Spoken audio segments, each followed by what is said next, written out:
Hello, every hunter for historical adventures. Today, I'm going to tell you about the life of 12th and 13th centuries and the main activities of the period. This is when Siberian lands hadn't yet been settled by Russians, and there weren't any towns and high-rises like today. There were only forests and open grasslands around. No shelters from the elements. One of ways out was the local fauna, whose pelts are the great material for temporary dwelling, and it helps to adapt harsh conditions of here. That's how I, the founder and the first great Khan of the Mongolian Empire, Genghis Khan, and my brave warriors were the inhabitants of Siberia in that period. We not only used the animals as pelts for our dwelling, but our diet was based on them either, on milk and meat and cheese, and that's about it. Most of the modern people have been brought up in societies that based on agriculture. And here you have a society in which there is no virtually agriculture whatsoever. How essential this distinction is, do you think? But it is hard life of these unforgiving plains that gave us some of our advantages in, say, interaction with the other world. These tough conditions seasoned my warriors, made them the best of the best, the bravest of the bravest. This gave us the feature of easy mobility. It let us move to another place, packing up our whole home, and we could be back in operation in a few hours. And this contributed much to our activity. Frequent movements require reliable means of transportation, and we had the best of whatever it could be. Our horses were our real lethal weapon. We knew how to use them, how to extract all the benefits from them. What do you think was our secret? The real key was the number of the horses. The average Mongol soldier would go into battle with at least 2 extra horses. The wealthier Mongols would go in with 4 or 5 horses. So that meant that they could move far quicker because they could ride on one. When it gets exhausted, they would get off, switch mounts, ride another, and keep on going at a very high pace. Yeah, steeds were one of our greatest assets, and the attitude to them had to be suitable. Each our soldier, after he got back from a trip or from a campaign, was required first of all to see to feeding the horse, and only then he was able to see to feeding himself. Anyone who struck a horse in the head was executed. But we also realized this weapon demanded suitable preparation to use it.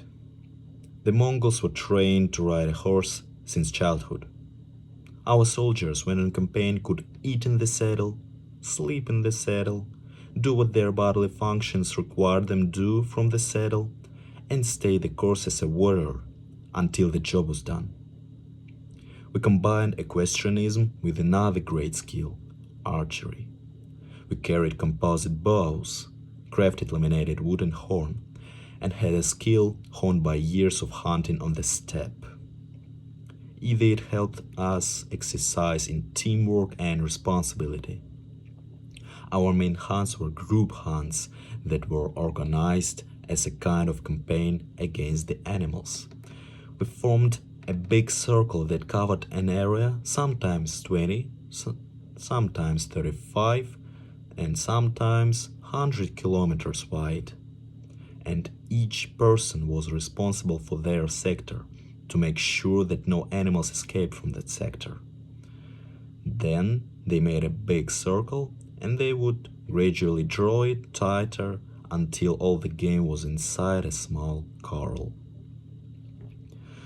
So, our life conditions granted us an essential advantage. We knew how to conduct ourselves in the field. But tactics aren't less important thing in warfare.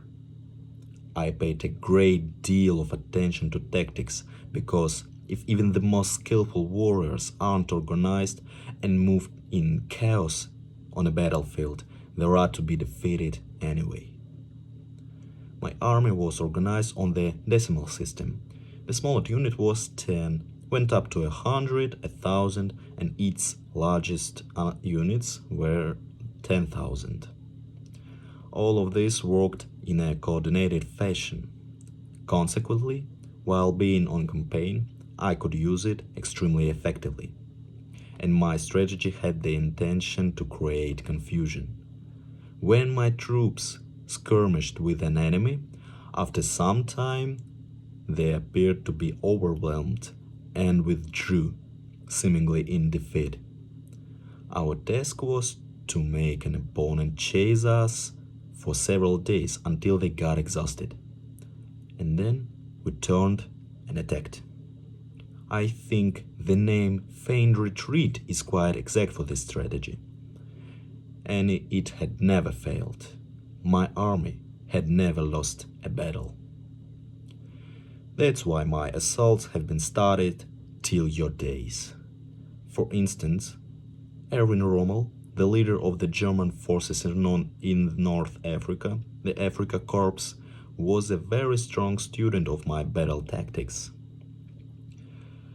Another one is George Patton, who used and modeled many of his tank maneuvers based on Mongol cavalry. And Mongol strategies and battle tactics are taught at most of the major military academies in your world. Now, let me tell you more in detail about our old enemy. Our winning streak began with China, that had a security system engineered to protect the Chinese cities from those like us.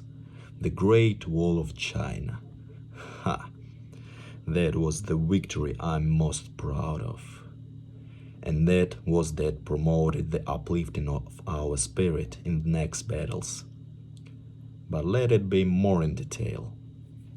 In the early 13th century, much of the northern China was ruled by a dynasty called the Jin. And the Jin cities were a treasure trove. They had very finely developed crafts. They could weave clothes. They could work metal. They could make the most beautiful and exquisite objects you can imagine. Of course, my troops were preparing to share in the wealth. But we didn't strike the Jin immediately. Instead, we methodologically waged a practice war on their weaker westerly neighbors, the Chi-Chia. Over the course of several years, we gathered loot, prisoners, and, most importantly, experience in fighting the civilized world.